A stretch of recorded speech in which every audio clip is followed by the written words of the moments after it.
Ahmad Nurdi, warga Jalan Ahmad Yani, Kelurahan Pelaju, Palembang, ditangkap polisi dari Polsek Seberang Ulu 2 Palembang karena membawa senjata tajam. Tersangka tertangkap unit reskrim yang melakukan patroli di sekitar Jalan Pertahanan Ujung 16 Ulu. Polisi juga menyita dari tersangka sebilah sajam yang dibalut kain hitam sepanjang 30 cm. Dari pengakuan pelaku sendiri Bang, untuk memang digunakan untuk jaga diri. Sebelumnya pelaku yang jaga malam gimana Bang? Tidak Bang. Untuk Biasanya Bang ya. pekerjaanmu apa? Guru di mana? Ini bawa sajam untuk jaga diri. Dari musuhmu apa?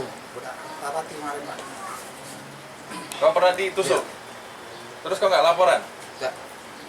Udah pernah ketemu sama musuhnya? Belum. Kau udah sebelumnya pernah berurusan dengan polisi? Belum. Ini baru pertama kali? Karena hal itu, tersangka terancam hukuman 15 tahun penjara. Yudi Kiswanto, Kompas TV, Palembang, Sumatera Selatan.